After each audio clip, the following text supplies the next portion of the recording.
বাজেটের মধ্যে, কিন্তু এটাও কিন্তু একটা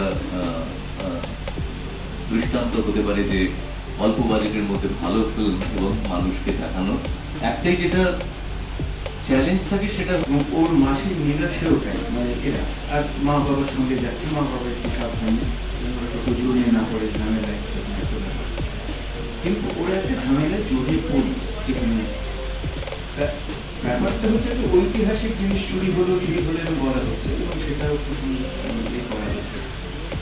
এবারে আপনাদের আমি এই জাস্ট এইটুকু বলছি। আচ্ছা, এবার আমার মনে হয় আমরা ঘটনার শুরু 2018 সালে উড়িষ্যার একটি বাড়িতে।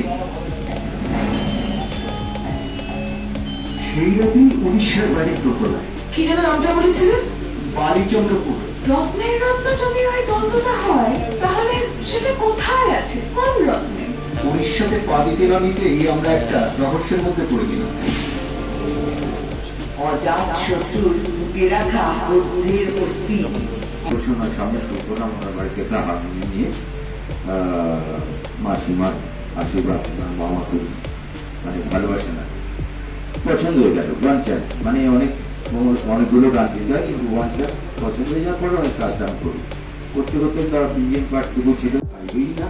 তার গানটা একমাত্র যে ভালো গাইতে পারে আমার যা মনে হচ্ছে সে আমার খুব নিজের লোকাটি আমার বন্ধু হতে পারে সৈকতে কথা খুব খুশি হয়ে গেল কথাটা শুনে এবং মাঝে তারপর যতদিন গানটা তৈরি করে বাকিটা তার আমি আপনারা জানতেই পারবেন, ছবিটা দেখতে গিয়ে আপনারা দেখে নিচ্ছি একটু বলে আমার বক্তব্য শেষ করি।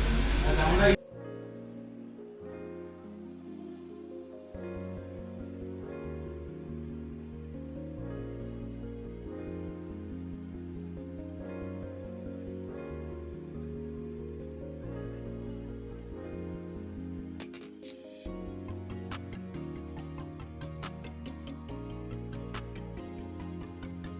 যৌথ প্রচেষ্টায় মানে সুদীপ্তবাবু এবং অতনু, এটা একটা এই ফিল্মটা একটাই মাত্র গান, সেটা অনেকবার ইউজ করা হয়েছে শুনলাম।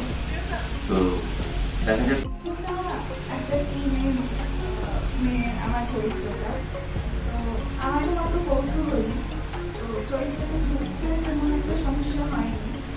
এবং আমার মাসি মা বাবার চরিত্রে যারা অভিনয় করেছে তাদের কোঅর্ডিনেশন ছাড়া কিছু পসিবল হতো না। আর ডিরেক্টর আমার বাবার সবসময় আমাদের বন্ধুত্ব, সেই সব মিলিয়ে ছবিটার অভিজ্ঞতা খুবই ভালো। আর এই ছবিটা সব এজের ভিউয়ার্সদের ভালো লাগার মতো, তো আশা করবো ভালো লাগবে।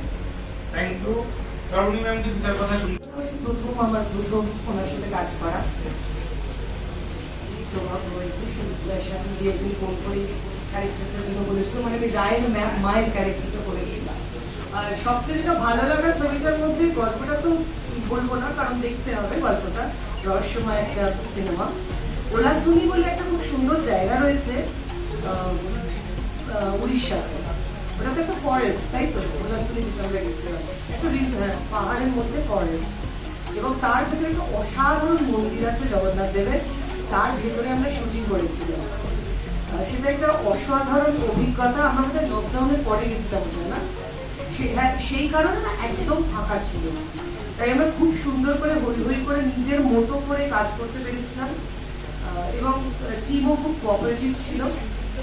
এবার সবটাই দর্শকদের ওপর, আমরা সবসময় ভালোবেসে সব কাজ করি শিল্পীরা, সবটাই আপনাদের হাতে, কারণ জানতা জানার আমরা জানি।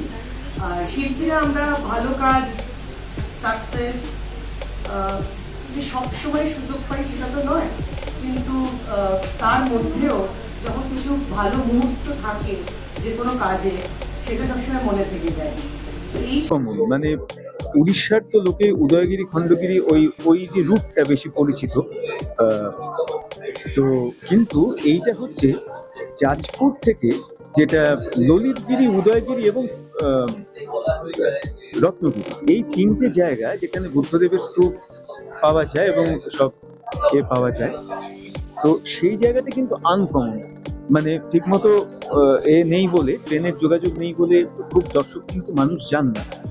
তো আমি ওইখানে গিয়েছিলাম একটা নেমন্তন্ন বাড়িতে, তো সেখানে আমার এটা আইডিয়া আসে।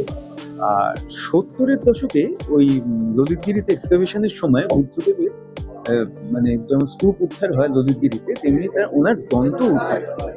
অ্যাকচুয়ালি ওনার দন্ত আর নখের ওপরে তো সব স্তূপগুলো তৈরি হয়েছে। তো রবীন্দ্রনাথ বলেছিলেন, যেমন এতে পূজারিণীতে কবিতা আছে, সেটা ব্যবহারও করেছে। এর যেমন রায়ের ঠাকুমা ওকে বোঝাচ্ছে ব্যাপারটা, তো যখন ও রহস্যে জড়িয়ে পড়ছে। তো সেই রকম মানে দন্তটা পাওয়া যায়। এবং আসল কথা হচ্ছে যে ললিতগিরির মিউজিয়ামে ওটা রাখাও আছে, আপনারা গেলে দেখতে পাবেন একটা ক্যাসকেটে, সোনার ক্যাসকেটে রাখা আছে।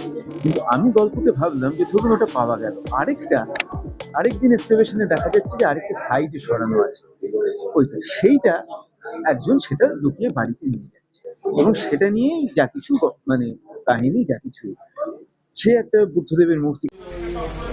সবাই একটু ক্যামেরার দিকে সব দিকে দেখবেন, রাইট টু লেফট পুরো।